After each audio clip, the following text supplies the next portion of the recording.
آج میں نے جس کتاب کا انتخاب کیا ہے یہ انتہائی شاعری اور خاص طور پر غزل گوئی کے حوالے سے ایک انتہائی اہم اور معتبر کتاب ہے جو محترم عبید اللہ علیم صاحب نے کافی عرصہ پہلے لکھی تھی، اور یہ میرے پسندیدہ شاعر بھی ہیں اور ہوپس ہو کہ آپ کو بھی پسند آئیں گے۔ یہ میں کچھ ان کا جو یعنی یہ نمایاں کرتا چلوں کہ یہ اس کا چاند چہرہ ستارہ آنکھیں۔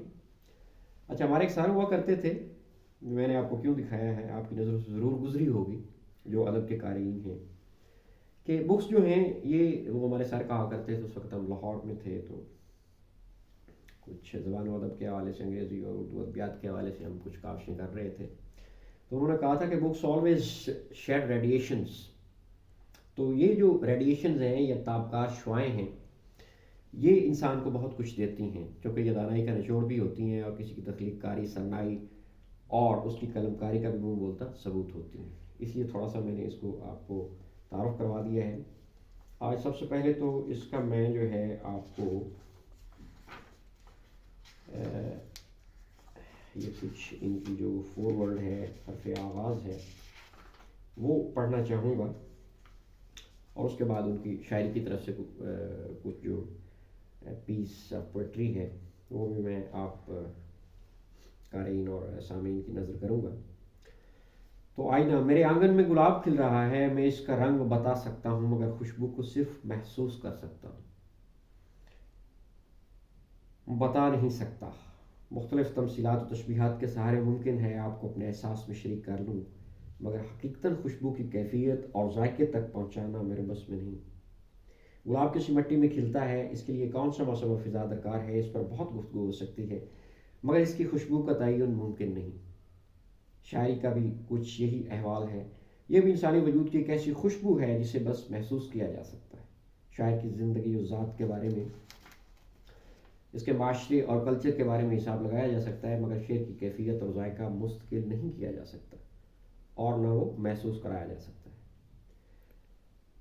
محسوس کرانے کا عمل دراصل ایک دوسری تخلیق ہے جس کا پہلی تخلیق سے اتنا ہی تعلق ہے کہ اس کے حوالے سے وجود میں آئی۔ کیا میں ان باتوں سے ابلاغ کی شرط اٹھا رہا ہوں؟ قطعی نہیں، صرف اتنی سی بات کہنا چاہتا ہوں کہ یہ جو کچھ میں نے شعر کی صورت میں لکھا ہے میرا ابلاغ ہے، اور آپ جس طرح اسے سمجھیں گے وہ آپ کا ابلاغ ہوگا، اور آپ جس طرح اسے سمجھیں گے وہ آپ کا ابلاغ ہوگا۔ میں نے اپنی ذات کی اضافت سے لکھا، آپ نے اپنی ذات کی اضافت سے محسوس کیا۔ بہت سے لوگ اس پر مجھ سے الجھنا چاہیں گے اور وہ بات کہیں گے جو کہی جاتی ہے، مگر میں ہارنے کے لیے تیار ہوں، جھوٹ بولنے کے لیے تیار نہیں۔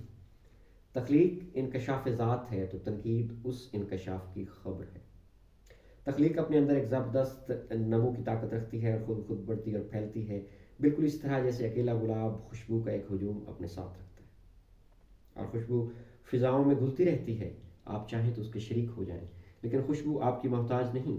گلاب کی خوشبو آپ کی نیاز مند نہیں، مگر گلاب کا پودا فطرت کا اور آپ کا نیاز مند ہے کہ اسے اگنے کے لیے زمین، پانی اور روشنی بہرحال چاہیے۔ شاعری میری دانست میں انسانی وجود کی خوش آہنگ اور مترنم بے اختیاری کا نام ہے۔ میں اب تک شاعری کے بارے میں اتنا ہی جان سکا ہوں، اپنی شاعری کے لیے بھی میرا یہی خیال ہے۔ شعر لکھنا میں نے کسی نظریے کے سہارے شروع نہیں کیا تھا، اور اب تک کوئی نظریہ نہیں تراش پایا، ہر چند کہ یہ ہمارے شاعروں اور شاعری کی کچھ دن سے روایت ہے۔ بس میں ایک بات جانتا ہوں کہ میں شاعر ہوں۔ کبھی کبھی مجھے یوں محسوس ہوتا ہے جیسے شعر میری ذات کا ایسا اذیت ناک جبر ہے جس سے گزر کر مجھے خوشی ہوتی ہے، یا میرے حواس کا وہ آئینہ ہے جو مجھے خود اپنے جاننے کی ایک عجیب سی لذت اور سرشاری سے گزارتا ہے۔ سب کچھ باہر ہے مگر وہ نہیں ہے جو میرے اندر آ کر ہو جاتا ہے، جن پر آپ کو سرابوں کا گمان گزرتا ہے۔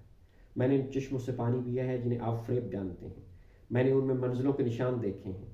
یہاں کوئی عمل اور کوئی بات طے شدہ نہیں۔ انسانی نفس کو جاننے کا دعویٰ کون کر سکتا ہے؟ بس اپنا اپنا وہم ہے اور اپنی اپنی کیا سہرائیاں۔ ان کم وقت لفظوں پر بھروسہ نہ کیا جائے تو پھر کیا کیا جائے؟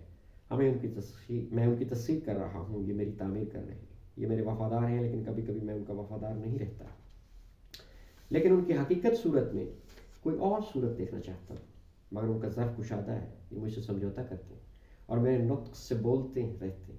جہاں کہیں بھی مجبوری ہے میری ہے، ان میں اور مجھ میں ایک دوستانہ جنگ بھی جاری ہے۔ ان کی خواہش ہے کہ میں ان کی طرح بولوں، مگر میں انہیں اپنی طرح بولنے پر مجبور کرتا رہتا ہوں۔ یہ میرے بچے ہیں، میں ان کی اولاد ہوں، مجھے دیکھنا ہے کہ یہ جب آپ کے پاس پہنچتے ہیں تو کیا ہو جاتے ہیں۔ مجھے ان تمام لوگوں کو شکریہ ادا کرنا ہے جنہوں نے حرف لکھے، اور جو حرف لکھتے ہیں میرے آئینے میں وہ چہرے ضرور بولیں گے جنہیں میں نے اپنا چہرہ سمجھ کر دیکھا ہے۔ میں ان کی تقریم و تعظیم میں محض اپنا چہرہ پیش کر سکتا ہوں، اور یہ میری شاعری ہے۔ Thank you.